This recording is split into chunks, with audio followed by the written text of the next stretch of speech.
अजीज़ बच्चों, इस्लामी रिश्ते की इफ़्फ़त में आप पर्दा नशीन माँ और बहनों, जुमला सामईन व सामियात, अस्सलामु अलैकुम व रहमतुल्लाहि व बरकातुहू। वालेकुम अस्सलाम। अल्हम्दुलिल्लाहि रब्बिल आलमीन वल आक़िबतु लिल मुत्तक़ीन वस्सलातु वस्सलामु अला रसूलिहिल करीम। अम्मा बअद फ़अऊज़ु बिल्लाहि मिनश शैतानिर रजीम। बिस्मिल्लाहिर रहमानिर रहीम। वअतसिमू बिहब्लिल्लाहि जमीअन। आमन्तु बिल्लाहि सदक़ल्लाहु मौलाना अज़ीम व सदक़ रसूलुहुन नबियुल उम्मियुल मुतीउल मुबीनुल मुईनुल करीम व नहनु अला ज़ालिका लमिनश शाहिदीन वश्शाकिरीन वल्हम्दुलिल्लाहि रब्बिल आलमीन। या खुदा बहरे जनाबे मुस्तफ़ा इमदाद कुन, या रसूल अल्लाह अज़ बहरे खुदा इमदाद कुन, या शहीद करबला, या दाफ़िए करबो बला, गुल रुखा शहज़ादे गुलगू ख़बा इमदाद कुन। गौसे आज़म बमने बेसरो सामा मददे, क़िबले दी मददे, कअबे ईमा मददे, बगिरदाबे बला उस्ताद कश्ती, मदद कुन मदद कुन मदद कुन, या मुईन अद्दीन चिश्ती क़ादरी यमनारे, या गौसे आज़म भी ज़नम, दमज़े शेख अहमद रज़ा ख़ां क़ुत्ब आलम भी ज़नम, बलगल उला बिकमालिही कशफ़त दुजा बिजमालिही, हसूनत जमीउ ख़िसालिही, सल्लु अलैहि व आलिही। करूँ तेरे नाम पे जाँ फिदा, न बस एक जाँ दो जहाँ फिदा, दो जहाँ से भी नहीं जी भरा, करूँ क्या करोड़ों जहाँ नहीं। जिसको अपने नबी से जितनी मोहब्बत का एहसास हो, कोशिश करें सारे लोग उतनी ही आवाज़ के साथ रसूल और आले रसूल की बारगाह में दुरूद व सलाम की डालियाँ निछावर कर लें। पढ़ें बावाज़े बुलंद, अल्लाहुम्मा सल्ली अला सय्यदिना व शफ़ीइना व नबीना व मौलाना मुहम्मदिन मअदिनिल जूदि वल करम व आलिही व अस्हाबिही व बारिक वसल्लिम सलातन व सलामन अलैका या रसूल अल्लाह सल्लल्लाहु तआला अलैहि वसल्लम। सबसे पहले मैं मुबारकबाद पेश करूँ अरकान कमेटी बानियाने जलसा और हुजूर के उन तमाम दीवानों को जिन्होंने इस महफिल को सजा करके हमें और आपको अल्लाह और उसके रसूल की बातें करने का मौका फराहम किया। परवरदिगार आलम सबकी कोशिशें काविशें और हम सब की हाज़िरी अपनी बारगाह में कबूल फरमाए और मौला करीम आज की इस महफिल को हम सब के लिए ज़रिया निजात बना दे। अभी आपने बड़े ही खूबसूरत लबो लहजे में मद्दाह खैरुल अनाम भाई सैयद नईम साहब क़िबला से नात के चंद अशार मुलाहिज़ा फरमाए। उनसे पहले खतीबुल हिंद नाशिर मसलक आला हज़रत नब्बाज़ कौम मिल्लत हज़रत अल्लामा मौलाना मुफ्ती तौसीफ़ रज़ा साहिब क़िबला मिसबाही, उनसे आपने बड़ी खूबसूरत गुफ्तगू समात की। मिंबर रसूल पर तमाम तर उलमाए अहले सुन्नत जलवागर हैं और चूँकि ये अपना इलाका है और मेरा ही गांव है ये भी, क्योंकि बस नाम का फ़र्क है और आबादी में कोई फ़र्क नहीं है।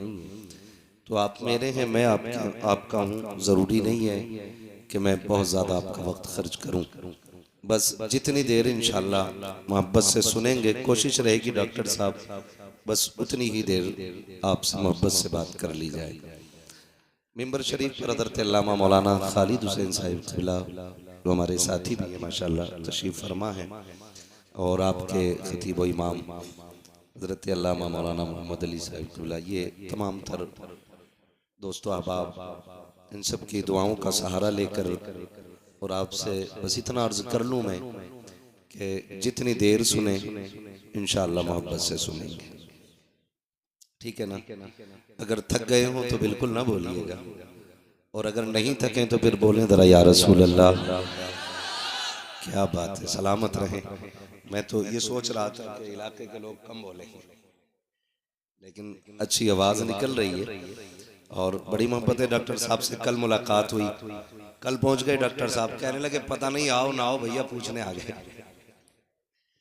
हाँ, तो बस ये मैंने कहा था कि वादा है तो फिर है, फिर कहीं भी थे तो आना था।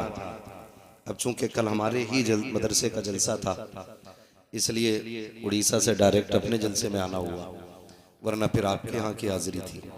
बहरहाल इससे कोई मसला नहीं है कि मैं आपकी बस्ती में रहता हूँ या आप मेरी बस्ती में रहते हैं। सच ये है कि मैं भी हुजूर से उतना ही प्यार करता हूँ जितना आप करते हैं, और जितना रिश्ता मेरा है हुजूर से उतना ही आपका भी है। पूरी दुनिया के अंदर अगर लोग सुन रहे हैं या हमें बुला रहे हैं तो इसका मतलब ये कतई नहीं होता है कि हमारे 8 हाथ पैर हैं, 4 आंखें हैं, है ना, 40 उंगलियां, नहीं। इसका मतलब सिर्फ इतना है कि हम हुजूर की बातें किया करते हैं। और हकीकत यह है कि जब तक बिके न थे तो कोई पूछता न था, जब तक बिके न थे तो कोई पूछता न था, तुमने खरीद कर हमें अनमोल कर दिया। और मैं ये बात यही नहीं कह रहा हूँ, मैं हिंदुस्तान के कोने कोने पे ये बात डंके के चोट पे कहता हूँ, हमारी औकात साइकिलों तक की भी नहीं थी। ये सच्ची बात है। शायद हम कभी साइकिल पे भी नहीं बैठ पाते। आज अगर जहाजों में उड़ रहे हैं ना तो ये मदीने वाले के जिक्र का सदका है। इसलिए हम अक्सर कहते हैं ये नाज ये अंदाज हमारे नहीं होते, झोली में अगर टुकड़े तुम्हारे नहीं होते, मिलती ना अगर भीख हुजूर आपके दर की, इस शान से मंगतों के गुजारे नहीं होते। बेदाम ही बिक जाइए बाजारे नबी में, बेदाम ही बिक जाइए बाजारे नबी में, इस शान के सौदों में खसारे नहीं होते। मुझसे भाई खालिद पहले ही कह दिया है कि तकरीर मेहनत से करनी है। मैंने कहा तकरीर में डंडी नहीं मारी जाएगी। मसला ये नहीं है बैठ के कहाँ रहा हूँ बात कर रहा हूँ, मसला ये है कि बात किसकी हो रही है। ठीक है ना, हुजूर की बात करनी है। मेरी आदत है कि मैं जितनी भी बात करता हूँ दिल से करता हूँ, वरना वक्त जाय करने से कोई फायदा नहीं। अच्छी से अच्छी आवाजें मौजूद हैं, अच्छे से अच्छे इल्म वाले मौजूद हैं, बड़े बड़े काबिल तरीन लोग मौजूद हैं। मुझे अगर अल्लाह ने ये कुर्सी पे बैठने का मौका दिया है तो इसमें वक्त जाए नहीं करना है। डॉक्टर साहब मेरा एक उसूल है, अगर इस वक्त इस महफिल में 500 सर है ना मेरी निगाहों के सामने, या 1000 सर हैं, तो जो मैं बात करूंगा आधा घंटा, तो उसमें सिर्फ आधा घंटे का खर्चा नहीं है, हर बंदे का आधा घंटा लग रहा है उसमें। अगर 1000 लोग हैं तो 500 घंटे लगेंगे, और 500 घंटे अगर किसी मस्जिद की तामीर में ये पूरी कौम दे देना तो बुनियाद से लेके छत तक मस्जिद तामीर होकर तैयार हो। तो मैं वक्त जाय ना करके चंद आपसे जरूरी बातें कर लूं। ये है दामन ये है गिरेबा, आओ कोई काम करें, मौसम का मुंह तकते रहना काम नहीं दीवानों का। जिसको हुजूर से जितनी मोहब्बत का दावा हो उतनी जोर से दुरूद पाक पढ़ लीजिए। अल्लाहुम्मा सल्ली अला सय्यदिना व शफीइना व नबिय्यिना व मौलाना मुहम्मदिन मअदनिल जूदि वल करमी व आलिहि व सहबिहि व बारिक व सल्लिम सलातुन व सलामुन अलैका या रसूलल्लाह सल्लल्लाहु तआला अलैहि वसल्लम। मुअज़्ज़ज़ हाज़रीन इकराम, मेरे सामने ज़्यादातर नौजवान चेहरे हैं और अभी इल्म के हवाले से बड़ी मुकम्मल गुफ्तगू अल्लामा तौसीफ साहब क़िबला से आपने समाअत कर ली है। आपसे चंद ज़रूरी बातें जो बेहद ज़्यादा ज़रूरी हैं और उनको तकरीर समझ के न सुने, उनको ज़िंदगी के लिए हर्फ आखिर समझ के सुनना है। ये याद रखिएगा, हम वो बात करते हैं मिंबर पे बैठ करके कि जिन पे लामुहाला हर हाल में अमल बहुत ज़रूरी हो गया है। आपसे मेरी इतनी गुजारिश है, मैं पहले अपने इलाके को जानता हूँ और आपको भी अच्छी तरह सबको जानता हूँ।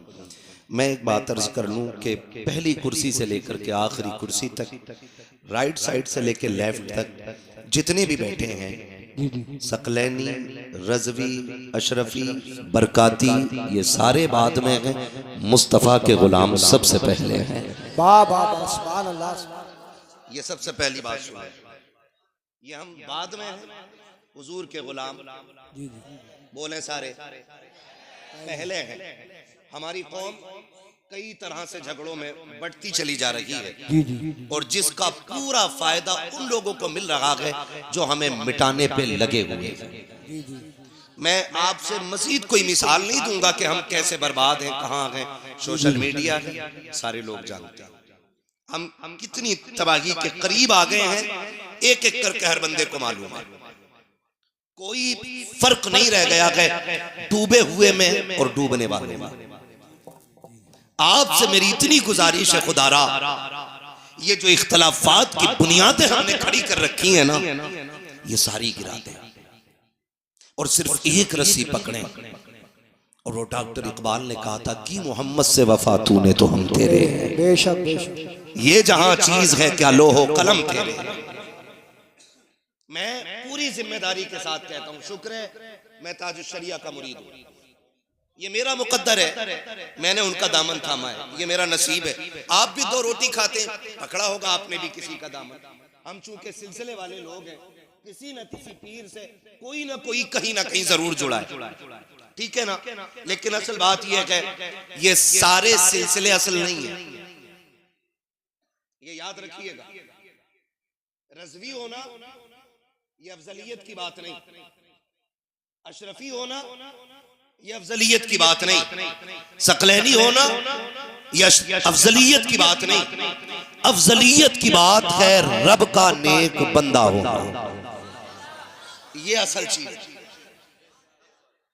अगर सूद ले रहा है कितनी पक्का रज़वी है, कयामत में रगड़ा जाए। ब्याज खा रहा है कितनी पक्का सकलैनी है, पकड़ के कूटा जाएगा। और किसी सिलसिले से अगरचे ना जुड़ा हो, लेकिन रब का खौफ दिल में हो, मुस्तफा की शरीयत का पाबंद हो, कसम खुदा की मिट्टी डालने में देर लगेगी, उसकी कब्र से खुशबू आने में देर नहीं लगेगी। आज सबसे ज्यादा जरूरी है इन झगड़ों से हमें निकलना है। निकलेंगे इंशाअल्लाह, बोले। अच्छा मैं पूछ लूं जरा, नाराज तो नहीं होंगे ना? कितने लोग रज़वी बैठे हैं, हाथ उठा दें जरा। रज़वी कितने? ठीक, अब हाथ नीचे करने। अब सकलैनी कितने, वो हाथ उठा दें। सलामत रहे, उठाएं, डर किस बात कर रहे हैं भाई, ठीक है ना। अब नीचे करने। ज्यादातर हमारी तरफ यही दो सिलसिले, ठीक है ना। शुक्र है अल्लाह का, हम ऐसा ही हिंदुस्तान देखना चाहते हैं। और तभी भलाई होगी जब सारे लोग एक जगह सर जोड़ के बैठे, एक जगह सर जोड़ के बैठे, और कोई भी ताकत आके हमें फितनों में बांटने ना पाए। ये तकलीफ की बात नहीं, बुरा ना मानिएगा, मैं आपका हूं, आप मेरे हो। ये तकलीफ की बात नहीं। अगर रज़वी जलसा करे, सकलैनी रोक लगा दे, सकलैनी जलसा करे, रज़वी रोक लगा दे, बताओ इससे नुकसान किसका है? बोलो।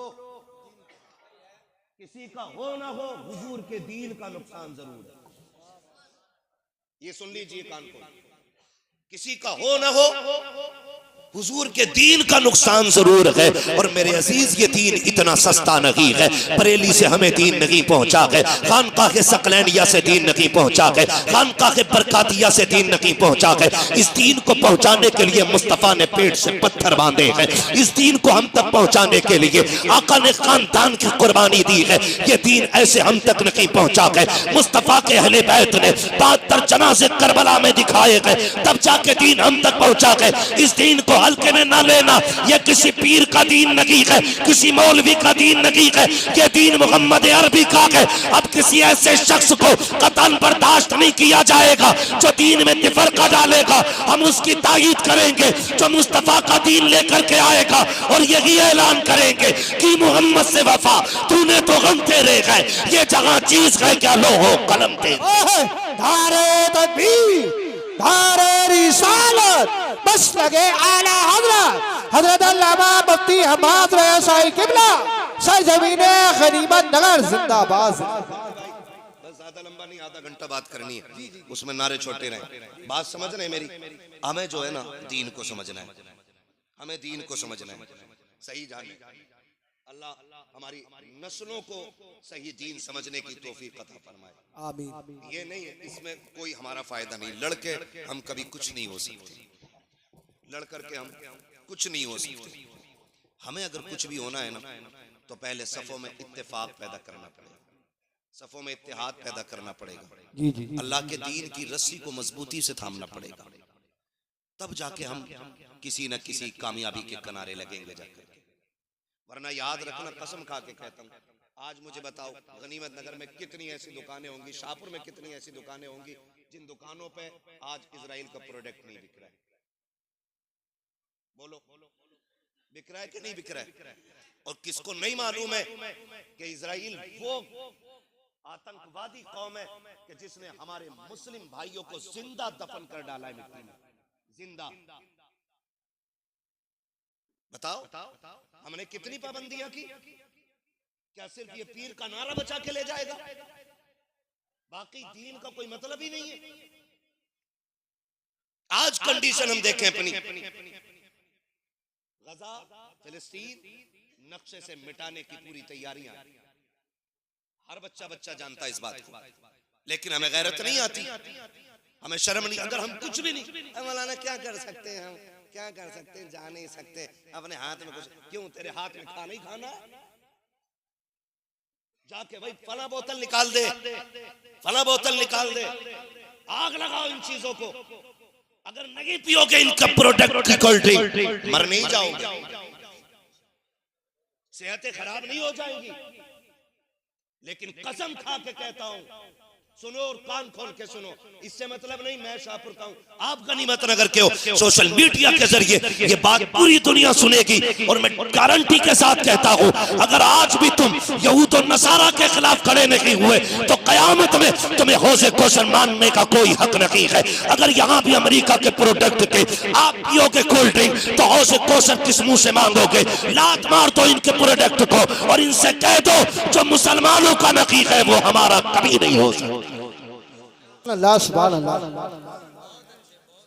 और याद रखना, मैंने खुल के ये बात कही थी, कई लोग उम्रे से लौट के आए भी तो उन्होंने बताया, मैंने कहा यार बताओ मदीने शरीफ के हाल बताओ। जब भी कोई जाता है ना तो दिल करता है उससे हुजूर के शहर की बातें पूछे, है ना। वो कहा था किसी ने, बड़ी प्यारी बात कही थी, आने वालों ये तो बताओ शहर मदीना कैसा है ना। तो हर कोई आने वाले से पूछता है, जिसने नहीं देखा खास करके वो पूछता बताओ ना कैसा है हुजूर का शहर। बात चलती रही, एक साहब ने बताया, मुझे नाम नहीं बताऊंगा लोग पीछे पड़ जाएंगे उसके, उस शख्स ने बताया कि सबसे ज्यादा बर्बादी उम्रा करने वाले खाने की करते। मुझे बैठे बैठे ख्याल आया, अगर हुजूर ने क़यामत में पूछ लिया कि तुम उम्रे के नाम पे मेरे शहर आए थे, तुमने लाखों का खाना बर्बाद किया था और मेरे गजा के अंदर मेरे चाहने वाले बगैर पानी के सहरी और इफ्तार कर रहे थे, तो बताओ ये उम्रे मुंह पे नहीं मारे जाएंगे तो क्या बनेगा? हम कुछ नहीं कर सकते तो कम से कम बर्बादी ना करें, बर्बादी ना करें। और उन चीजों को बिल्कुल बैन कर दो जिस चीज का फायदा इजराइल को पहुंच रहा है। हम तो खुल के बात कर रहे हैं, खुल के बात कर रहे हैं। हैरत होती है, माफ कीजिएगा, अभी पीपलसाने में नुमाइश लगी थी, नुमाइश लगी थी ना, कुछ दिखे नदी का उसका झूला तो है ना, बहुत दूर से दिखता था, अब भी चल रही है। और यहाँ पे ना वो एक दिन मैं निकल रहा था, जा रहा था ना, तो वो रक्शे से ऐलान करता फिर रहा था, खालिद भाई रक्शे से ऐलान कर रहा था। और अक्सर हमारा जलसे में निकलना इलाके में जब भी जाना होता मगरिब बाद या इशा के वक्त में होता है, तो मैंने देखा टिर्री बोलते हैं क्या उसको, मेट्रो, चलो ई रिक्शा बोल रहे इंग्लिश में ना, ई रिक्शा, तो ये इसमें भर भर के जा रही हैं लड़कियां और औरतें। ये दिन देखने रह गए थे हमें। अगर अभी किसी मौलवी पे टिप्पणी करने की बात आए, हर चौक पे सबसे बड़ा जागिल खड़े होके ना सबसे बड़ी कमेंट करता है। वो लोग सबसे ज्यादा कमेंट करते हैं जिनसे अपने घर में मुस्तफा का कानून नाफिज नहीं हो रहा। गलत नहीं कह रहा हूं, रोना आता इन बातों पे। जहां हम कसरत से गए, हमें अपनी औकात मालूम नहीं है, और जहां हम गिनतियों में रह गए उनसे पूछो इस्लाम पे अमल करना कितना मुश्किल हो गया है। अल्लामा तौसीफ साहब तकरीर कर रहे थे, संभलों में आजानों की आवाजें तक नहीं आती संभल में। ये कंडीशन हो गई है हमारी, और हमें आ रही है आवाजें तो हम कदर नहीं कर रहे। जिनके माइक बंद हो गए वो तरस रहे, और जहां आवाजें आ रही है वो कह रहे हैं पता नहीं हर वक्त माइक पे ही बैठे रहे क्या। ये कंडीशन हमारी है। रक्शे भर भर के ई रिक्शा में औरतें जा रही थी। मैं पूछना चाहता हूँ, जरा दिल पे हाथ रख के बताओ, मेरी बहन बेटियों से जाके पूछो, और मैं आपसे भी पूछना चाहता हूँ, ये जिंदगी कितने दिन की है? 60 साल, 70 साल, 80 साल, 100 साल, 150 साल, 200 साल, बस अगर 1000 भी हो जाए तो आखिर एक दिन मौत आनी है। ऐसा कोई बंदा नहीं जो ये कह सके मौलवी मुझे नहीं मरना है, मरना सभी को है। तो फिर तैयारी कितनी कर रखी है? हाँ, ये तो जरूर देखा जाता है कि कौन कौन जनाजे में नहीं आया है, मिट्टी किसने दी है ये पहले देखा जाता है। ये नहीं देखा जाता है कि ये जो कब्रिस्तान जा रहा है इसकी जिंदगी कैसी गुजरी है। हाथ जोड़ के कहना चाहता हूँ खुदारा अपने घरों के माहौल बेहतर कर लो। पीपल्स आने की नुमाइश हो या अपने गनीमत नगर का मेला हो या शाहपुर में लगने वाला ईद का मेला हो, बहन बेटियों से जाके कह दो तुम्हें जो रब ने निकाब दिया था ये सिर्फ पोशाक के तौर पे नहीं, सिर्फ लिबास के तौर पे नहीं, बल्कि हया के लिए पहनाया गया था। इसलिए पहनाया गया था ताकि गैर महरम की नजर तेरे वजूद पे न पड़ सके। इसलिए तुझे नकाब दिया गया था ताकि कोई बेगैरत तेरे गैरत वाले वजूद को ना देख सके। जाओ जाके बहन बेटियों से कह दो खुदा के वास्ते ये जो ई रिक्शे में भर भर के बाजारों में जाने वाली बेटियां हैं और मेलों में जाने वाली बेटियों, तुम्हें तारीख याद ना हो तो बता दो। अभी अभी किसी ने फिलिस्तीन की बेटी का इंटरव्यू लिया, उससे कहा नकाब कब तक पहनती हो? उसने कहा हम जागते हैं तब भी नकाब पहनते हैं और सोते हैं तब भी नकाब पहन के सोचे हैं। उस इंटरव्यू वाले ने पूछा था सोते वक्त क्या जरूरत है? उस बेटी ने यह कहा था यह भी तो हो सकता है कि कोई बम आके हमारी इमारत पे गिरे और वो हमारे ऊपर गिर जाए, हम उसके नीचे दब के रह जाएं और कोई हमारी लाशें ढूंढने के लिए आए। हम नकाब इसलिए पहनते हैं अगर हमारे जनाजे भी उठे तो बेपर्दा नहीं होने चाहिए, नकाब में छुपे हुए हमारे जनाजे होने। बाबा धारे तकबीर, धारे रिसालत, बस लगे आला हजरत जिंदाबाद जिंदाबाद। ये फिलिस्तीन की हया है। माए ऐसी हैं तो अल्लाह ने शहीद होने वाले बेटे पैदा किए। बाबा सुभान अल्लाह सुभान। गलत नहीं कह रहा हूँ। माए अच्छी होती है ना तो फिर औलाद भी अच्छी होती है। मैं बात अक्सर कहता हूँ फसल जमीन अच्छी हो तो फसल अच्छी होती है, माए अच्छी हो तो नस्ल अच्छी होती है। मर्दों से ज्यादा औरतों का दुरुस्त होना जरूरी है।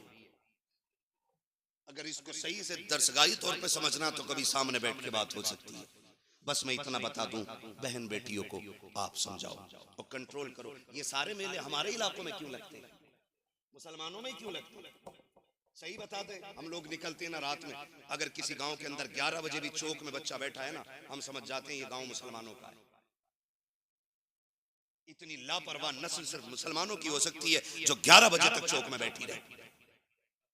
आप गैरों को देखो ना, कब तक ये रोना रोगे?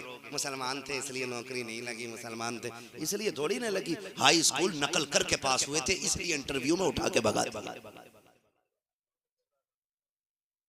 अल्लामा तौसीफ साहब ने गलत बात, बहुत अच्छी बात कही, गलत नहीं कहा था। हमारे स्कूल, हमारे इलाके में एक भी स्कूल ऐसा नहीं है जो हमारे बच्चों को कामयाब बना सके। गलत नहीं कह रहा हूं। हाई स्कूल का पेपर अब है, बस सेटिंग कर लेता है मास्टर साहब, नकल हो जाएगी, हो तो जाएगी, 3000 लगेंगे, दे दिए खर्च से उठा के। ये 3000 आपके बच्चों को पास करा सकते लेकिन कामयाब नहीं बना सकते। इंटरव्यू होता है भाई, वहां नकल नहीं चलने वाली है, वहां काबिलियत काम आती है, काबिलियत। और हमने ध्यान ही नहीं दिया। हम तो सारे मुखिया, सारे प्रधान, सारे ठेकेदार, सारे जमींदार हम ही हैं। जिसके पास 12 बीघे जमीन है, अरे क्या करेंगे अल्लाह को बढ़ा के, है ना, वो कोना जोतता रहेगा। इस कोने के जोतने में जिंदगियां तबाह कर दी। कोने से झगड़े शुरू होते हैं, मेड़ काट रहा, वहीं से कुरेद के। एक साहब तो बता रहे थे 4-5 दिन हो गए, कहने लगे मौलाना पता नहीं काटे कैसे मेड़ है, दिखती भी नहीं है, पानी दे में फट से मेड़ गिर जा। तो मैंने कहा मुझसे ऐसे पूछ लिया जैसे मैंने सिखाई हो। ये भी हुनर है। तो पता नहीं भाई, निकलो इन चीजों से। बेईमानी से कभी बरकत, बोले बेईमानी से बरकत, नियत खराब करने से बरकत। बरकत तब होती है जब खुदा देता है।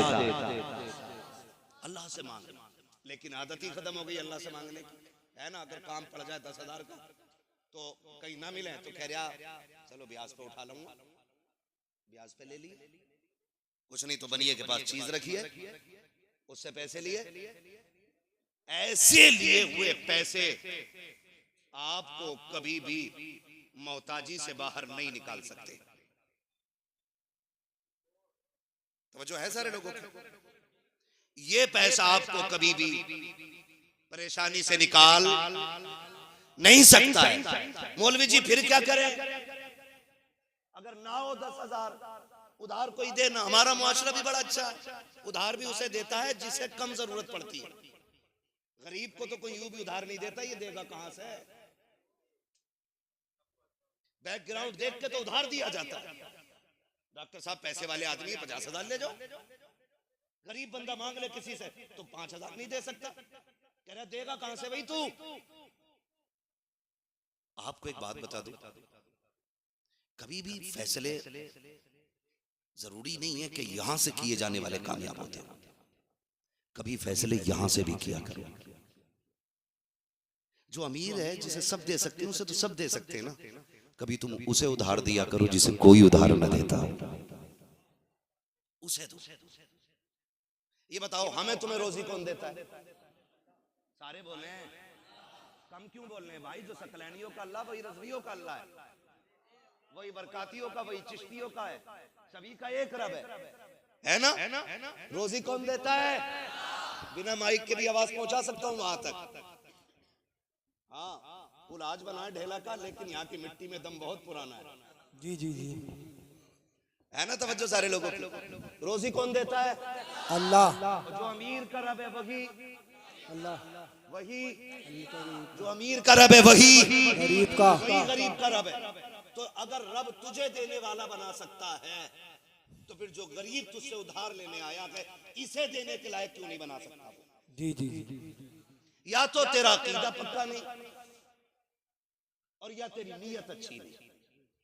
सीधी बात तो ये है, अगर नीयत पक्की है और अकीदा मजबूत है तो फिर रब की जात पे भरोसा सारों को रखो। जी जी, कभी उसे भी दिया करो जिसे कोई नहीं देता। कई बार कहते मौलाना दुआएं बड़ी मांगी है वकील साहब, कबूल नहीं होती है, कबूल नहीं होती है। भाई जब तक रोए ना तो माँ बच्चे को दूध नहीं पिलाती है, कभी तू भी तो रो के रब से मांग दे के झोली कैसे खाली आती है। आदत ही नहीं रही। हम उस इलाके में रहते हैं जिसमें हर घर में एक नेता मौजूद है। बुरा मत मानिए, ये सिर्फ गनीमत नगर की नहीं है, शाहपुर की भी कहानी। हाँ, हर घर में नेता मौजूद है। थप्पड़ लग गया, लड़ाई हो गई, अरे चल अभी चलता हूँ 2 मिनट में FIR करा देता हूँ। वो कहता दूसरा चल मैं तुझे लेके चल रहा हूँ, ठीक है ना? हम लड़ाने के लिए नेता है, निपटाने का कोई नेता हमारे पास नहीं। ये सुन लो कान खोल के। हम ज्यादातर जो इतराते हैं ना बस इसी चीज पे, भैया की अच्छी चलती है थाने में, और फूफा को भी जाना है थाने वाले, चचा की भी हमारे जाने, हमें सब पता ही है। बस इनकी रसाई जो है ना दलालो टाइप की है। बस पैसा तो तुम्हारा काम होगा, नहीं दो तो तुम्हारा भी नहीं होगा। हमें लूटने के तरीके हैं ये सारे। तो ये जो भरोसा हमने किया है ना, इससे हमें निकलना पड़ेगा। मुश्किल आ जाए, अरे डॉक्टर साहब के पैसे हैं तो उनसे मांग लेंगे। इत्तेफाक ये हुआ कितने भी बड़ा पैसे वाला है आपके पास नहीं होते। कभी कभी किसी की भी जेब खाली हो जाती, गए उस पे भी नहीं मिले। क्यों नहीं मिले? आप खाली क्यों रह गए? क्योंकि आपने भरोसा गलत किया। आप तो ये कहते इंतजाम मेरा रब करा देगा, फिर 1000 पैसों वाले को रब तेरी बारगाह में खड़ा कर देता। लेकिन यकीन पक्का नहीं, ये सबसे बड़ी कमी हमारे अंदर। एतकाद मजबूत करें और अल्लाह से मांगे, खुदा सब कुछ देगा। तो ये जो हमारे कदम उठ जाते हैं ना जरा सी खुशियों के लिए, पहली बात तो ये कि जरूरतों को ऐसा कर लें कि जो काम हम 50 रुपए में करना चाहते हैं उसी काम को हम 5 में भी कर लें और हमारी शान हेटी ना हो। मिसाल दूं, मेरा मन है कि मैं भाई 5000 रुपए मीटर का कपड़ा पहनूं, लेकिन आज नहीं है। तो फिर मेरी तबीयत ऐसी होनी चाहिए कि 30 रुपए मीटर का पहनते वक्त भी मुझे तकलीफ नहीं होनी चाहिए। ये मिजाज बना। और ये मिजाज कब बनेगा? ये तब बनेगा जब आप किसी भी नेमत को देखेंगे और कहेंगे शुक्र है अल्लाह तेरा कि तूने मुझे ये अता किया है। ये मिजाज तब बनेगा जब रब के शुक्र अदा करने की आदत हो जाएगी। और जब आप सफेद कपड़ा पहन के यूं कलफ मार के ना और कॉलर हिला के दिखाएंगे, तब हमें शुक्र करने की तौफीक नहीं आएगी। फिर जब हमारे पास हमारी हैसियत के मुताबिक कपड़ा पहनने का पैसा नहीं होगा, हम घर से निकलना बंद करेंगे। फिर शौक और जरूरत पूरी करने के लिए हम ब्याज पे भी पैसा लेते हैं, रिश्वत के नाम पे भी लेते हैं, हराम के नाम पे भी लेते हैं, सूद के नाम पे भी लेते हैं। फिर जरूरतें पूरी नहीं होती है। और याद रखो, जो छोटे पे भी शुक्र अदा करे, बड़े पे भी शुक्र अदा करे, खुदा की कसम वो कभी जलील नहीं होता है। घटिया कपड़ा भी पहन ले तब भी लोग कहते हैं शुक्र मालिक। ऐसे लोग हमारे बीच रहते हैं जिन्हें कपड़ों पे घमंड नहीं, अगर नाज है तो खुदा की बंदगी पे नाज किया जाए। जिंदाबाद जिंदाबाद, बहुत अच्छे, जिंदाबाद जिंदाबाद, सुभान अल्लाह, नारे तकबीर। बस तवज्जो कर ले तो इंशाअल्लाह करेंगे ऐसा मिजाज, करेंगे ऐसा मिजाज। कोई घमंड नहीं और इतराने की कोई जरूरत नहीं। पैसा, दौलत, शोहरत, इज्जत 4 दिन की चांदनी है। जी जी, जिस दिन आंख बंद हो गई ना, फिर कोई पूछने वाला नहीं, फिर कोई पूछने वाला नहीं। आज मुफ्ती साहब है, आज अल्लामा साहब है, आज तकरीरों में नाम है, आज इश्तिहारों में नाम है। जिस दिन रूह निकल गई ना, तो उस दिन कोई नाम नहीं रहना, सारे खत्म हो जाने, सारे खत्म हो जाने। ठीक है जी, मस्जिद से भी ऐलान होगा फलां साहब का इंतकाल हो गया है, उनका दफन इतने बजे है। कोई शानो शौकत नहीं। जो लोग देखने आते हैं ना, फिर कोई नहीं पूछेगा अल्लामा साहब कहाँ है, हजरत साहब कहाँ है। सब ये पूछते हैं जनाजा किधर है। पीर का हो, मरीद का हो, प्रधान का हो, नेता का हो, सारे यही पूछते हैं जनाजा किधर है। जब एक झटके में सारी शख्सियतें, सारी काबिलियतें और सारी इज्जतें मिट्टी में मिल जानी है, तो फिर इतराना किस बात का है। जी जी जी, बेशक, कुछ नहीं, कुछ भी नहीं, कुछ भी नहीं। बस रिश्ते रब से मजबूत कर ले, रिश्ते रब से मजबूत कर ले। बगदाद में एक बार कत्ल हो गया मार्केट में। हारून रशीद का दौर था। तवज्जो है सारे लोगों की? जी जी, थके तो नहीं अभी आप लोग? अगर इजाजत हो तो 5 मिनट और ले लूं मैं थोड़ा सा, है ना? आधा घंटा और 1 घंटा पूरी कराओगे तकरीर। तवज्जो है सारे लोग? शजरा इंशाल्लाह वो 1.5 मिनट में हो जाएगा, उसका कोई मसला नहीं है। बस मेरी बात सुन लो, बहुत लंबी बात हो जाएगी इंशाल्लाह। बस मेरी बात सुन लो पहले, मैं अपनी बात कह लूं। अच्छा एक बात सुन लो भाई, मैं एक बात सुन। अगर डॉक्टर मरीज से पूछ के दवा देगा ना कि तुझे मीठी चाहिए कि कड़वी, कभी बीमारी खत्म नहीं होगी, है ना? डॉक्टर मर्ज के हिसाब से दवा देने की बात करता है। हाँ, थोड़ा सा मेहरबानी करना, मैं इंशाल्लाह वक्त होगा ना तो मैं सुना लूंगा। मैं जानता हूँ मर्ज यहाँ के क्या क्या, मेरा इलाका है ये मेरा इलाका है और मैं इसको अच्छी तरह जानता हूँ। हाँ तवज्जो है, शजरा सुन लेना बेटे, भी सुन लेना मेरे लाल, सुन लो थोड़ी सी जरा बात मेरी। बगदाद में ना एक कत्ल हो गया, 20 लोग ना अज्ञात में उठाए। अज्ञात तो सभी समझते हैं, क्योंकि अक्सर मुसलमानों पे मुकदमे जितने भी हो रहे हैं अज्ञात में ही हो रहे हैं।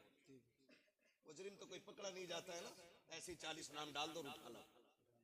ये कंडीशन है आज हम लोगों के साथ।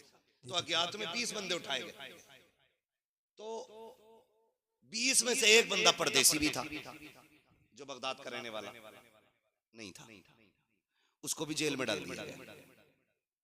19 बंदे उसी शहर के थे।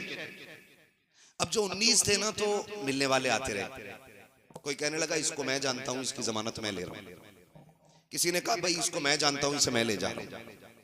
19 के 19 बंदे चले गए, लेकिन जो परदेसी था ना, लावारिस था, उसका कोई जानने वाला नहीं था, उसे जेल में डाल दिया गया। बहुत गौर से सुनना, जब उसे जेल में डाला गया ना, तो वो बड़ा परेशान। कभी कोई परदेश में फंस जाता है और पुलिस पकड़ लेती है ना, तो वो कहता कम से कम ये कि मेरे घर तक तो खबर पहुंचा दो कि मैं हूं कहां। ये होता है ना कोई भी परदेशी कि मैं कहां हूं, ये बता तो चले मेरे घर वालों को, ताकि वो कोई कोशिश कर सके। और जिन पुलिस वालों को पैसा लूटना होता है वो सबसे पहले फोन छीनते। तो उन्होंने क्या काम किया, उसको जेल डाल दिया। वो बड़ा परेशान, मुझे कोई पूछने नहीं आया, कोई हाल मेरा नहीं मालूम, बच्चों को मालूम है मैं परदेश गया हूँ, बच्चों को क्या पता, ना फोन ना खबर उस वक्त। बस ये था कि कासिद जाता, खबर जाती, तब जाके पता चलता ना। तो बात पुरानी है, बड़ा परेशान हो गया। जानते हो उसको जेल में डाल दिया। जब जेल में डाला ना तो उसने जब देखा सारे रास्ते बंद हो गए, उसने फिर मुसल्ला बिछा लिया और रब की बारगाह में रोके कहता, मालिक मेरा जानने वाला भी तू ही है, मुझे बचाने वाला भी तू ही है। अल्लाह इस जेल में मुझे कौन आएगा बचाने के लिए? अल्लाह जिनके जानने वाले थे उन्हें बचा के ले गए, जिनके सिफारिशी थे उन्हें लेके चले गए। मालिक मैं परदेसी हूं, तू जानता है मैंने कसूर नहीं किया है, मैंने कोई कत्ल नहीं किया। ए मेरे परवरदिगार रास्ता आसान फरमा दे। जब इसने रो के सजदे में इतनी बात कही है, इधर बादशाह बिस्तर पे सोया हुआ है, ख्वाब आता है, उठ बिस्तर से, कहा हुक्म क्या है? कहा तेरी जेल में मेरा बंदा बेकसूर बंद है, उसे जाके आजाद कर। उठा बादशाह बिस्तर से दौड़ करके आया, आकर के तलाश कर रहा है, सारे खाने बंद हैं, कहीं से किसी की आवाज नहीं आ रही है।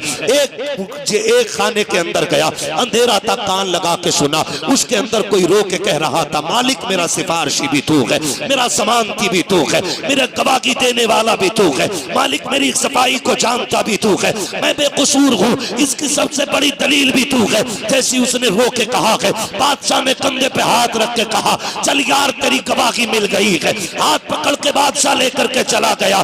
अगले दिन तैयार किया, महल लगाया गया, करवट में कुर्सी लगाई, उसको बैठाया और कहा बादशाह ने, ओ महल वालों, आज तक तुमने दौलत वाले देखे होंगे, पैसे वाले देखे होंगे, शानो शौकत वाले देखे होंगे, आज उससे मुलाकात करो जिसकी सफाई की गवाही सिर्फ खुदा ने खुद अता फरमाई है। ये वो है जिसके बेगुनाह होने का ऐलान खुदा ने खुद मुझसे मेरे ख्वाब में करे।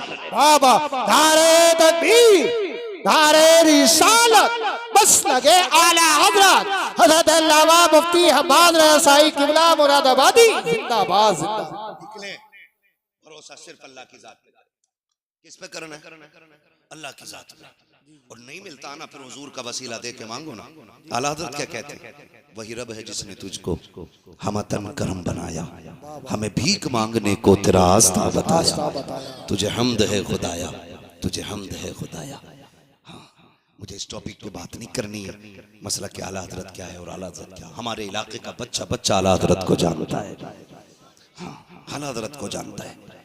बस बहुत गौर से सुन ले बात, अल्लाह पे भरोसा रखे और इन चीजों से बिल्कुल, हराम चीजें बिल्कुल बैंड कर दो। ये ऐद कर लो जब भी खाएंगे हलाल खाएंगे इंशाअल्लाह। इंशाअल्लाह वादा करते हैं इंशाअल्लाह, इंशाअल्लाह हलाल खाएंगे इंशाअल्लाह, बचेंगे हराम से इंशाअल्लाह। याद रखिए इमाम गजाली रहमतुल्लाह तआला अलैहि से किसी ने कहा था हुजूर दुआएं कब कबूल होती हैं, तो इमाम गजाली ने कहा था दो काम कर लो। नंबर एक, जब भी बोलो सच बोलो, और जब भी खाना हलाल खाना। जबान तेरी खुलेगी, मकबूलियत की जमानत खुदा नाजिल फरमा देगा। बेशक ये दो काम करने, ये दो काम करने, हमें अपने रब से ये अहद करना, मालिक जब भी खिलाना हलाल खिलाना, उस दिन मार देना जिस दिन हराम खाने पे नौबत आ जाए। हमें एक लुक़्मे हराम खाने से मर जाना पसंद है, लेकिन हराम नहीं खाएंगे इंशाअल्लाह। हाँ, करते इंशाअल्लाह वादा, बचेंगे इंशाअल्लाह। हराम में बहुत सारी चीजें आती हैं, मुफ्ती साहब क़िबला तशरीफ फरमाए, बहुत सारी चीजें फर्दन फर्दन आपको बता देंगे, कभी फुर्सत में पूछेंगे। हम जो खेतों पे अक्सर जाते हैं ना, ऐसे सूत के मारी बाल ऐसे करके, खेत किसी का भी हो, पूरी बाल साफ, दो तीन टूंगे दावल ऐसे और बाकी फिर यूं। ये कतन हराम है, हराम है, हराम। आप बिल्कुल बचिए एक दाने से। सहाबा फरमाते हैं जब हुजूर नहीं आए थे ना हमारे सामने, जाहिरी हयात पे बात कर रहा हूँ, और रह गई बात हुजूर की पैदाइश की, तो आका फरमाते हैं कुन्तु नबिय्यम व आदम बैनल माई वत्तीन, मैं तो तब भी नबी था जब आदम को तैयार किया जा रहा था। आका फरमाते हैं वलुमा खलक़ल्लाहु नूरी, सबसे पहले अल्लाह ने मेरे नूर को पैदा फरमाया। तो मैं उस लेवल पे बात नहीं कर रहा हूँ, हुजूर जब दुनिया में तशरीफ लाए ना जाहिरी तौर पे, जाहिरी तौर पे, वरना बातिन है उम्र लाखों बरस की तेरी, मगर है ताज़ा शबाब तेरा। हाँ हुजूर की उम्र सिर्फ 63 साल नहीं, ये जाहिरी उम्र है। बस तवज्जो करें, सहाबा फरमाते हैं जब तक हुजूर नहीं आए थे ना हमारे दरमियान, उस वक्त तक हम बेटियों के गले काट देते थे, पता नहीं चलता था। और जब हुजूर आ गए ना तो रास्ते में चलते हुए भी डर लगता है कहीं पैर के नीचे चूंटी ना आ जाए। सहाबा इतने डरने लग गए, उन लोगों के ईमान और खौफ इलाही इतना कि चोटी से भी पैर बचा के रखते थे। सुभान अल्लाह। लेकिन आज हम देखें कई लोग बाजार में, शनीचर के बाजार में टहलते मिलेंगे, थोड़ी सी मूंगफली मार दी, ठीक है भाई, घुनी कम है, आगे बढ़ के गाजर मार दी, और आगे बढ़ के कुछ और खा लिया, दोपहर से शाम तक पेट भर लिया, आराम से घर जाके सो गए। हल्दी लगी ना फिटकरी, रंग चोखा आ गया। पूछो मुफ्ती साहब से, खतन हराम है ये? आपको एक दाना खाने की इजाजत नहीं, बिल्कुल बचना इन छोटी छोटी चीजों से जिन्हें हम कुछ नहीं समझते, लेकिन खराबी बहुत बड़ी है, खराबी बहुत बड़ी है। हाँ, किसी के जहन में ये बात आ रही होगी कि जब से दीनदार बनाऊं ना मुश्किलें बहुत आ गई, जब से तौबा की है ना तब से बड़ी मुश्किलें आ गई। याद रखिएगा, जब मुश्किलें आती है ना तो बंदा रब को अपने करीब करना चाहता है और रब बंदे को अपना करीब करना चाहता है। ये दोनों मामला होते हैं। मुश्किलें अगर आपके करीब आ रही है ना तो सिर्फ इसलिए आपको आजमाइश में डाला जा रहा है कि रब आपको अपने करीब करना चाहता है। बंदा जब मुश्किल में होता है ना फिर कहता है या अल्लाह तू ही है। गलत नहीं कह रहा हूँ, फसल अच्छी हो जाना तो कोई भी कह दे कि ना पंतनगर का बीज लाया था, कहाँ के बीज था, मैं अपने पंतनगर का ही ज्यादा आता है ना कि पंतनगर का बीज था, ये लंबी बात है। और फिर अल्लाह की मार, वो चाहे तो बाले ही बाले रह जाती है, दाना मार देता है, दाना मार देता है। तो फिर कह रहा मुकद्दर में ही ना था, मुकद्दर में, अब मुकद्दर में ना था। जब फसल पैदा हुई तो कह रहा कि पंतनगर का कमाल है, यूरिया 3 डाले 18 पानी दिए थे, इसलिए जाकर के ये फसल मिली है। जब उस लेने की बारी आई, मौलवी जा इसमें मेरा खाद लगा है, मेरी मेहनत लगी है, इसमें तूने क्या दिया जो उस लेने के लिए आ गया। हाथ जोड़ के कहता हूँ अल्लाह कादिर मुतलक है, जब लेने पे आता है चमड़ी उधेड़ देता है, और जब देने पे आता है तो पत्थर के अंदर भी कीड़ों को हरी पत्तियां खिला देता है। रज़ाक भी वो है, कादिर भी वो है, कादिर मुतलक भी वो है, रब भी वही है, अल्लाह भी वही है। ओ लोगों, अपने आप को बेहतर करो। क्या तुमने नहीं देखा वो कैसा कादिर मुतलक है? कोई माई का लाल ला के दिखा दो जो मुट्ठी में रख के एक दाना जमा के दिखा दे। 35 साल तक एक दाने को मुट्ठी में लेके खड़े रहो, एक पेड़ नहीं जमा सकते हो। और वो ऐसा कादिर मुतलक है जिस दाने को तुमने मिट्टी में डाला, एक मोटा डीम उसके ऊपर रख दिया, अब उसका करम देखो। उसने उस गेहूं के दाने से बारीक सी कोपल निकाली, भीम और डेले बड़े मजबूत थे, उसने सबके सीने चाक किए, उसके अंदर से बारीक कोपल को निकाला। अगर तेरी मेरी बात होती, एक पौधा पैदा नहीं कर सकते थे, एक दाना नहीं बचा सकते थे। उसने जमीन का सीना चीरा, एक पौधे को कोपल बनाया, कोपल से पौधा बनाया, पौधे से दरख्त बनाया, दरख्त से बालें निकाली, बाल में दाना डाला, और फिर ऐसी पैकिंग की, हजारों बारिशें होती रही लेकिन गेहूं सूखा रहा, कितने तूफान आते रखे लेकिन गेहूं तक हवा नहीं पहुंची। वो ऐसा कादिर मुतलक है, सब कुछ वही करता है। और जब तुमने ये कहा था ये मेरे खाद का कमाल है, ये मेरे बीज का कमाल है, तब खुदा की रहमतें कह रही थी नादान तू तो दाना डाल के आ गया था, इसको कोपल हमने बनाया है, पौधे की शक्ल हमने दी थी, तू तो रात को सो रहा था, रात को हमने इसको ठंडी हवा के झोंके खिलाए थे, तू तो घर पे लेटा था, हमने शबनम से इसका चेहरा धुला था, तू तो सोता रह गया, सुबह की सूरज की धूप से हमने इसको बेदार किया। तुझे क्या पता कि जब ये तनखा खेत में खड़ा था तब हमने बादे सबा चलाई थी, और इसको हमने एक दरख्त बनाया था, एक दाने में 7 बालें निकाली, हर बाल में 70 दाने दिए। ये हमारा कमाल था। अगर तुझे ये लगता है ये तेरा कमाल है तो सुन, अगली फसल नहीं उठा पाएगा, ऐसा अजाब नाजिल करूंगा, मैं गन्ने को करोना कर दूंगा, खड़ी खेत में सुखा दूंगा, फिर हम जाने कौन लेके आता है। और तुम्हें खुदा का वास्ता अल्लाह से लड़ाई ना लेना, जो उसका हक है वो उसको दे दो, और जब वो देने पे आएगा तेरे एक का नहीं, अल्लाह तेरी 7 नस्लों का गुजारा फरमाए। वाह वाह वाह, जिंदाबाद जिंदाबाद, नारे तकबीर, नारे अल्लाह अल्लाह अल्लाह अल्लाह।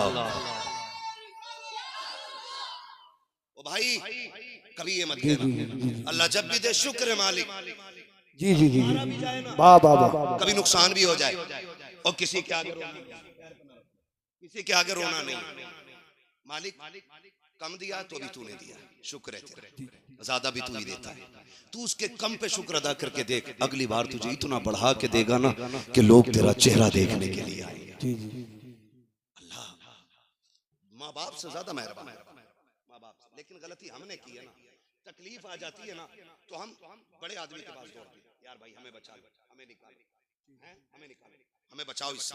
होना क्या चाहिए, जब मुश्किल आ जाए ना तो फिर मस्जिद की तरफ दौड़ो, आओ मस्जिद की तरफ। जुम्मे जुम्मे को आ रहा, फिर भी घड़ी देख के कह रहा अच्छा 5 मिनट ऊपर निकल गए, अगला इमाम बदल गया। यही कंडीशन है हमारी, यही कंडीशन है। दुआए कुनूत सुन लो तो पूछे दुआए कुनूत होवे क्या? ये कंडीशन है। मुफ्ती साहब आगा 5 मिनट, ओ हो भाई बड़ी गर्मी हो गई भाई, ओ हो भाई बड़ी गर्मी है, अरे बड़ा मुश्किल है यार, एक जुम्मा पढ़ा है उसमें भी हालत खराब। ओ भाई डरे अल्लाह से, डरे। वो कई बार ना लोगों के बेनामे रहते हैं जमीन में, यहाँ कौन बैठेगा, उसकी जगह खाली है, और अगर कोई बैठ गया ना तो वो जगह कूद के सफे कुदाल के ऐसे उसे जाकर जगह करो। मस्जिद है ये, हुक्म ये है अगर सफे लग गई है और जगह नहीं है ना जाने की, मुफ्ती साहब क़िबला तशरीफ फरमाए, किसी के कंधे से पैर उतार के जाना हराम है। जो कूद फांद के चले जाते फिर किधर बैठे? अल्लाह का घर है, जूतियों में जगह मिल जाए यहीं बैठ, यहाँ जगह मिल जाए ना यहीं बैठ जाया करो, यहीं बैठ जाया करो। ये उस करीम का दर है जहाँ पे मुंह देख के नहीं दिल देख के नवाज दिया जाता है। वाह वाह वाह वाह, सुभान अल्लाह, सुभान अल्लाह, क्या बात है। कभी जगह मिले ना अल्लाह के घर आओ ना तो यहाँ कोई कंपटीशन नहीं। एक जगह अब इधर उधर की साइड में मेरे ख्याल से बेल्ट चल गई थी, इधर बहुत बड़ा साइड है ना, देखा होगा ना वीडियो, कितनी गैरत की बात थी, कितनी गैरत की बात थी। लोगों ने क्या मैसेज दुनिया ने लिया हो, सोचे जरा क्या मैसेज दिया। मस्जिद में कोई झगड़ा और मस्जिद में आके बैठो ना तो अगर 5 मिनट भी ज्यादा हो जाए तो बैठे रहो। मुफ्ती साहब क़िबला तशरीफ फरमाए, पूरी गारंटी के साथ जितनी देर मस्जिद में नमाज के इंतजार में बैठते हो अल्लाह बैठने में भी नमाज का सवाब अता फरमाया करता है। पहली बात तो हम आते ही नहीं, हमें वक्त नहीं मिलता, किसी को मजबूरियां जरूरतें इतनी घेर लेती हैं कि परेशान हो जाते हैं। लेकिन यह कि शैतान गालिब नहीं आता, जुम्मे के दिन आ गए हम, चलो बैठ गए मस्जिद में, तो फिर घड़ी देख रहे हैं, बात सुनने तैयार नहीं है और फिर तनकीद कर रहे हैं एक दूसरे पे, बिल्कुल नहीं, बिल्कुल नहीं। अल्लाह के घर में आया करें, मुश्किलें आ जाया करें, फिर देखें अल्लाह कैसे काम बना देता। अगर मुश्किलें आ रही है ना हमारे आगे तो फिर नाराज नहीं होना, कोई गुस्सा नहीं। मालिक शुक्र है, अगर तू मुझे इस हाल में देखना चाहता है तो मैं इसी में राजी, मैं इसी में राजी। सांसों का मालिक अल्लाह है, नहीं खाएंगे बोटी, नहीं खाएंगे गोश्त। अगर तू इस बात में राजी है कि मैं वाक़े करूं तो तेरे लिए राजी, फिर कायनात को तुम्हारे लिए ना मोड़ दे तो फिर बात करना। तारीख में बहुत बड़ा नाम हजरत इब्राहिम बिन अदहम, बहुत बड़ा नाम हजरत इब्राहिम बिन अदहम का नाम, तख्ते शाही है, लेकिन दिल में इसके खुदा जब जलवागर हुआ ना ठोकर मार दी तख्त को, और ठोकर मार के ना जंगलों में निकल गए रब के लिए। जब जंगलों में निकल गए तो सगे मामू मुलाकात हुई, देखा दरिया के किनारे बैठकर ना गुदड़ी सिल रहे हैं, वो तो बड़े पुराने लिबास थे है ना, गुदड़ी सिल रहे हैं। तो कहने लगे भांजे ये जिंदगी अच्छी थी या वो तख्त पे बैठने वाली जिंदगी अच्छी थी? कहने लगे क्यों मामू? कहने लगे वो कितना अच्छा दौर था कि हीरे जवाहरात तो तुम्हारे ताज में लगे हुए थे और सैकड़ों लोग हाथ बांधे आगे पीछे खड़े रहते थे, तुम्हारे इशारे की देर थी, और अब देखो अपने हाथ से कपड़े सिल रहे हो। क्या पाया आखिर आपने वो तख्त छोड़ के? जब इतनी बात सुनी ना तो सुई थी दरिया में फेंक दी। मामू ने कहा भांजे एक सुई थी वो भी फेंक दी, अब कपड़े कैसे सिलोगे? तो आपने फरमाया अच्छा, आपने आवाज दी मछलियों मेरी सुई लेके आओ। तो जितनी मछलियां थी ना सारी किनारे पे आ गई और सबके मुंह में सोने की सुइयां मौजूद थी। मामू देख रहे हैं, मामू देख रहे हैं। आपने कहा मैं सोना अगर चाहता तो यहाँ क्यों आता, मुझे मेरी सुई चाहिए जो मैंने फेंकी है। एक मछली आपकी सुई लेके आ गई, आपने वो सुई ली, का मामू यही थी ना? कहा हाँ। कहने लगे ये सब कुछ कैसे कर लिया? फरमाने लगे मैंने दुनिया रब के लिए छोड़ दी, उसने दुनिया लाके मेरे कदमों में डाल दी है। वाह वाह वाह, सुभान अल्लाह, सुभान अल्लाह। अगर अकीदे मजबूत होना तो आज भी मंजिलें आसान हो जाती, आज भी मंजिलें। मैं नौजवानों से खास कर कहूंगा अपने रिश्ते मस्जिदों से मजबूत करने। हमारे रिश्ते मस्जिदों से बहुत कमजोर हैं, खाली जुमे को फर्ज समझते हैं हम लोग, बाकी टाइम की फर्जियत से मतलब ही नहीं। अगर कामयाबी चाहते हो तो सजदों के करीब हो जाओ। सजदे असल मुसलमान का सबसे बड़ा हथियार क्या है?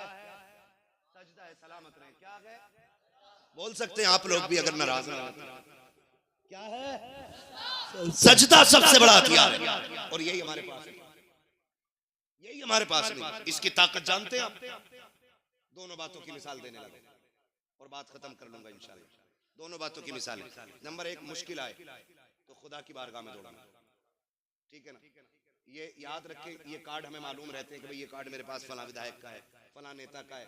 ठीक है ना? कोटेदार के दरवाजे पे 8 दिन बैठोगे तब जाके 5 किलो ना तुम्हें मुश्किल से ज्यादा देगा वो। और उसके बाद 365 दिन जलील करता। हाँ, ये बैठा रहठल हुआ 5 किलो के चक्कर में और लोग इसे इज्जत समझते हैं। अल्लाह भूखा रखे, किसी गरीब का हिस्सा हराम का हमें ना खिलाए। दुआ मांगा, ये दुआएं मांगा करो। तो आदमी लालच करता है, मुश्किल आती है। आपने नाम सुना होगा हजरत हबीब अजमी, बहुत बड़ा नाम है। आप सूद का बिजनेस बहुत बड़ा था। यहां तक लिखा गया कि एक वक्त का खाना भी बिना सूद के पैसे का नहीं होता था इनके घर में। इतना बड़ा धंधा इनका सूद था। बीवी कहने लगी, सरदार डरे अल्लाह से, कहीं ऐसा ना हो किसी दिन मुश्किल आ जाए। कहते थे तू मेरे मातहत है, तू काम कर अपना, मुझे मेरा काम करने दे। लिखा है कि एक दिन हबीब अजमी ना किसी से अपना सूद का पैसा लेने के लिए गए, उधार अपना वापस लेने के लिए गए। वो बेवा औरत थी, उसने कहा जी मुझ पे पैसा नहीं है, मैं फिर दे दूंगी। आपने कहा मैं खाली नहीं जाऊंगा, कुछ तो लेके ही जाऊंगा घर से। उसके घर में आप नजर डालने लगे ना तो एक कपड़े में लिपटा हुआ गोश्त का टुकड़ा रखा हुआ था। आपने ना वो देखा तो उसमें गोश्त, और जब लेके चलने लगे ना तो बेवा औरत चीख पड़ी। उसने कहा हबीब मेरे बच्चे यतीम हैं, बहुत जमाने से मेरे बच्चों ने गोश्त नहीं खाया।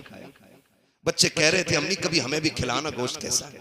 हबीब बड़ी मुश्किल से ये टुकड़ा मिला है गोश्त का, खुदा के वास्ते ये तो छोड़ के चला जा। फरमाने लगे चल छोड़, धक्का दिया और लेके आ गए। बीवी से कहा इसको बना। बीवी ने हांडी बनने के लिए रखी। कहने लगे मैं नहाने जा रहा हूँ। जब नहा के वापस आए औरत की चीख निकल गई। कहा क्या हुआ? कहा मैं कहती नहीं थी अल्लाह का अजाब आ जाएगा। हबीब आज अजाब आ गया है। कहा क्या हुआ? कहा जो गोश्त बनने रखा था ना आज हांडी में सारा खून बन गया है। अगर वो रस्सी को ढील दे रहा है ना तो ये मत समझना कि अल्लाह बड़ा मेहरबान है, हमें छोड़ रखा है, हम पे मेहरबान है। नहीं, कभी कभी रस्सियां इसलिए भी ढीली रखी जाती हैं कि कर कितना करेगा, जब मैं पकड़ूंगा फिर कोई बचाने वाला नहीं होगा। ये भी याद रखिए। हबीब आज खून का, आज खाने का खून बन गया। हबीब अजमी ने देखा, चीख निकल गई। काब के दर काब तौबा करनी है। हबीब अजमी निकले तौबा के लिए। बात लंबी होगी, तफसील से बताऊं। आखिरकार तौबा कर लिया आपने, और जब तौबा कर ली ना तो पूरी जिंदगी, चूंकि ब्याज का पैसा था, कोई और बिजनेस नहीं था, अब घर में फाके होने लगे, दिक्कत आ गई, बच्चियां जवान थी।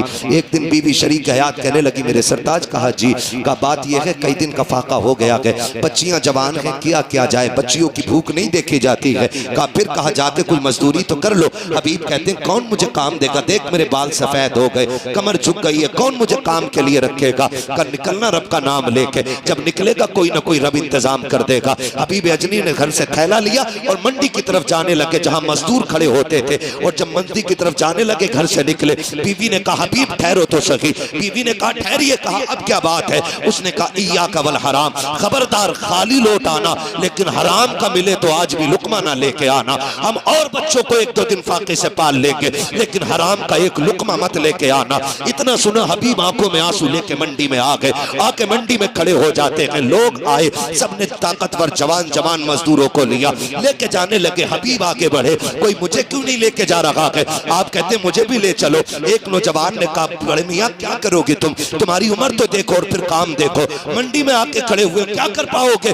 आप कहते हैं सुन, अगर मैं आराम करने की स्थिति में होता तो बाजार में आके ना बिकता, अगर मजबूरी ना होती तो मैं यहाँ मंडी में आके खड़ा ना होता। मुझे ले चल, 10-20 रुपए कम दे देना। उसने कहा जाइए, आप काम के लायक नहीं है। अल्लाह अकबर। इतना सुना, हबीब अजमी की आंख में आंसू आ गए। बंदा चला गया, आप मंडी में खड़े रहे। सूरज चढ़ते चढ़ते जब सर के करीब आ गया, आपने साये को देखा। कब साया तो मेरे बराबर हो चुका है, आप परेशान हैं, जाए तो कहां जाए। घर जाते हैं तो वो जो थैला उम्मीद पे लेके घर से आए थे वो आपको वापस नहीं जाने देता है। फिर सोचा किधर जाएं। सामने मस्जिद का दरवाजा नजर आया, आपने दौड़ लगाई, मस्जिद में गए, वुजू किया, 2 रकात नमाज अदा की है और फिर रो के कहते मेरे परवरदिगार, ये दुनिया वाले मुझे काम के लायक नहीं समझते हैं, इन्होंने मुझे ठुकरा दिया है। ए मेरे परवरदिगार, मैंने तौबा कर ली है, मैं कभी हराम बच्चों को नहीं खिलाऊंगा। मेरे मालिक ये तो मुझसे काम नहीं ले रहे हैं। मैं तेरे घर में आ गया हूँ, ए अल्लाह मैं तेरे घर में झाड़ू लगाऊंगा, मैं तेरे घर की मजदूरी करूंगा। मेरे मालिक इतना दे दे कि मेरे बच्चों की भूख का इंतजाम हो जाए। रोते रहे, शाम तक मस्जिद की सफाई करते रहे। शाम आई है, हबीब घर आते हैं, बीवी दरवाजे पे खड़े होकर इस्तकबाल करती है। बीवी ने खाली थैला देखा, कोई जुमला नहीं कहा था, कोई गाली नहीं दी थी, बल्कि कहा था आइए मेरे सरताज, आपका इस्तकबाल है। घर के अंदर लाई है, वुजू कराया, लिटा दिया। जब आराम से शोहर लेट जाता है, फिर बीवी ने पूछा था सरताज बताओ तो सही, काम के लिए गए थे, क्या हुआ? का काम तो मिल गया है, का मजदूरी का मजदूरी नहीं मिली है, का मांग लेते, का इतना बड़ा मालिक कदर मिला है कि मांगते हुए गैरत आ रही थी, इसलिए मांगा नहीं था। आज का काम किया है, शायद कल मिल जाएगी। अगले दिन फिर आए, फिर मस्जिद में आके रोने लग जाते हैं। 2 दिन हो गए, बीवी ने फिर यही बात रखी। जब तीसरा दिन आया है, आप काम के लिए निकलते हैं, बीवी ने कहा या कबल हराम, खबरदार आज भी खाली आ जाना, हराम लेकर के मत आना। हबीब ने इतना सुना, रोते हुए फिर आए। लेकिन हबीब अजमी कहते हैं आज मेरी कैफियत बदल गई थी, क्योंकि बीवी ने कहा था अपने मालिक से कह देना, मेरी बीवी ने कहा कि बेटियों के उतरे हुए चेहरे नहीं देखे जाते हैं, अब फाका नहीं देखा जाता। 3 दिन मैंने काम किया है, 1 दिन की मजदूरी दे दे ताकि बच्चियों की भूख मिटा सको। जब बीवी के ये जुमले कानों से टकराए हैं, रोते हुए मंडी में आए, आके मस्जिद में रोने लग जाते हैं। हबीब कहते हैं आज अलग बेखुदी थी, अजीब बेकरारी थी, बैठे बैठे रो रहा था, चलते चलते रो रहा था, खड़ा था तो रो रहा था। जब शाम आई है, मैंने सोचा हर दिन की तरह आज खाली नहीं जाना है। का फिर कहते मैंने थैले में मिट्टी भरना शुरू कर दी, मैंने मिट्टी भरी और घर के करीब आया। मैं डर की वजह से रुक गया, आज देखूं तो सकी, घर वाले सो जाएं तब जाऊं। लेकिन कहते जब मैं दूर खड़ा हुआ, मुझे अपने आंगन से धुआं उठता हुआ दिखाई दिया। जब धुआं देखा, कहते मैं आंखें मसलने लगा, मेरे घर धुएं का क्या काम, मेरे घर तो पकाने की कोई चीज नहीं है। कहते फिर मैंने गौर से देखा, घर भी मेरा था, आंगन भी मेरा था। मैं दौड़ के दरवाजे पे आया, मेरी बीवी हर दिन की तरह खड़ी थी, उसने मेरा इस्तकबाल किया, कहा आओ मेरे सरताज। जब मैं अंदर गया, कहते मेरे घर के अंदर से खाने के पकवान की खुशबुएं निकल रही थी। मैंने कहा बीवी ये क्या है? मुस्कुरा के कहती है ये परेशान क्यों होते हो, बड़ा अच्छा मालिक है आपका। क्या कहना चाहती हो? कि ये सारा खाना तुम्हारे मालिक ने भेजा है। आप मुस्कुराने लग जाते हैं। कहा किस मालिक की बात करती हो? कहा जिसके यहाँ मजदूरी कर रहे हो उसी ने सब कुछ भेजा है। आप सोच रहे हैं ये क्या कह रही है? बीवी ने कहा सिर्फ यही नहीं, अंदर आइए। अंदर गए, नेमतों के ढेर लगे हुए हैं। आप कहते हैं बीवी तुझे कैसे पता कि ये मेरे मालिक ने भेजा है? बीवी कहती सुनो, वो जो लेके आया था ना, वो एक पैगाम भी दे के गया है। कहा कौन सा पैगाम? कहा उसने ये कहा है अपने शोहर से कह देना ये मालिक ने पैगाम भेजा है कि सुन तू हमारे घर की नौकरी करता है, हम इसी तरह तुझे तेरी मजदूरी अदा करते हैं। धारे तकबीर, धारे रिसालत, बस लगे आला हज़रत, जिंदाबाद जिंदाबाद। है तवज्जो सारे लोगों की। कहा मालिक ने कहा है तुम ऐसी मजदूरी करो, अल्लाह तुम्हें इसी तरह तुम्हारी तनख्वाह अता करेगा। तुम्हारा मालिक सजदे में गिर गए, मालिक तेरा शुक्र है। मैं आज भी कहता हूँ आवाज आती हम तो माइल व करम है, कोई साइल ही नहीं, राह दिखलाएं किसे रह रवे मंजिल ही नहीं। सही बता रहा हूँ। लोग कहते हैं इमामों की 5000 में देखो बल्ले बल्ले रहती है, 5000 में मौज कर रहे हैं, 6000 में मौज कर रहे हैं, ऐसे ही नहीं कर रहे हैं। अल्लाह की कसम खा के कह दूं, अक्सर जितने इमामों से मिला हूं या जिनकी हालत मैंने जानी, मैं जानता हूं, उन्होंने मुझे बताया, कोई कहता बेटी का निकाह है, कोई कहता तनख्वाह 6000 है, 3 बेटियां जवान हो गई हैं, और फिर जब उनकी शादियां हो गई तो फिर मुलाकातें होती हैं, हो गई खैरियत से? कहा शुक्र है रब का। कैसे हुई? कहा कि जब दुनिया सो गई हमने रो के मुसल्ले बिछाए और हमने कहा मालिक रात दिन तेरे घर की ड्यूटियां निभाई हैं, आज किसी के आगे हाथ ना फैलाना पड़े। कहते हैं कि अभी हमने देखा है दुआओं का असर, आंखें सूखी नहीं थी, अल्लाह ने बेटियों की शादियों के इंतजाम पहले फरमा दिए। जब रिश्ते मुसल्लों से मजबूत होते हैं ना तो फिर 3000 में भी काम हो जाता है, फिर 5000 में भी, फिर 2000 में भी। इसलिए कि याद रखें कभी कभी बहुत सारे काम ऐसे होते हैं जो दवाओं से नहीं होते, रब दुआओं से कर दिया करता है। ठीक है ना। तो अब रिश्ते हमें अल्लाह से मजबूत करने, हमें दुख आएगा तो हम इंशाल्लाह मस्जिदों को आबाद करेंगे इंशाल्लाह।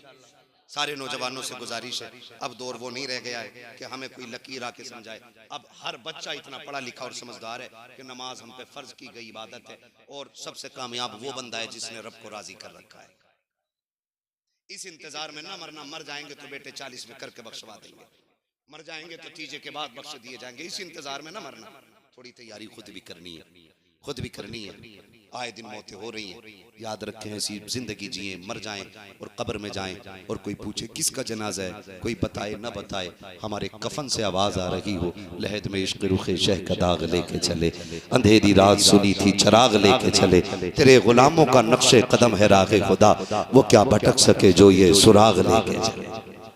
पढ़ेंगे इंशाल्लाह नमाजें, आबाद करेंगे इंशाल्लाह मस्जिदों को, ठीक है ना। और नमाज पढ़ने में ये ख्याल रखना है इमाम पे कोई टिप्पणी नहीं करनी है। आप मेरे मशवरा देके जा रहा हूँ, अगर किसी इमाम में शरीक कोई कमी दिख रही है तो आपके बस्ती में ऐसे ऐसे आलिम मौजूद है, आप इनसे जाके बात रखिए, इनसे कहिए ऐसे शख्स के बारे में शरीयत का क्या हुक्म है। अगर ये बता दें कि ऐसे शख्स के पीछे नमाज पढ़ना जायज नहीं है तो उनको बैठा करके इनके सामने ला करके शरीय हुक्म उनको सुना करके उनकी छुट्टी कर दी जाए, ये सबसे बेहतर तरीका होता है। चौक चौराहे में कहीं भी रास्ते में खड़े होकर के कोई मुखालफत करके हमें अपनी नमाजें खराब नहीं करनी है। कितनी कबूल होती है कितनी नहीं है तो अल्लाह ही जानता है, जो हो गई है उन्हें भी खराब ना करें। इसलिए अपने बारे में सोचें हमें क्या करना है। मेरी कब्र में मुझे लेटना है, आपकी कब्र में आपको लेटना है, सारी तैयारी कर लें। और सबसे अच्छी तैयारी है रब रसूल की चौखट पे आ जाए और अपनी जिंदगी पे अल्लाह और उसके रसूल के अहकामात को लाजिम समझे, चेहरे हुजूर की सुन्नत से सजा लें और कोशिश ये करें लिबास भी हुजूर जैसा होना चाहिए, कुर्ता पजामा। लेकिन आज एक ऐद कर लो गनीमत नगर वालों, और जहां तक मेरी आवाज सोशल मीडिया के जरिए जा रही है, ऐद करो कि हम इजराइल का कोई भी प्रोडक्ट यूज नहीं करेंगे। वादा करते हैं इंशाअल्लाह। हाँ, मैं इस वक्त समझता हूं कि इजराइल के कंपनी का पानी पीना भी खून पीने से ज्यादा बुरा है। ये हकीकत है जो मैं कह रहा हूं। इसलिए खुदा हमें एहतियात करनी है और वक्त भी काफी हो चुका, 1:30 बजने को है। बस आखिर में हुजूर का शजरा बयान कर देना है, ठीक है ना। अब जरा बोल दे सुभान अल्लाह। अब ताकत दिखानी है भैया, अब तक मैं मेरा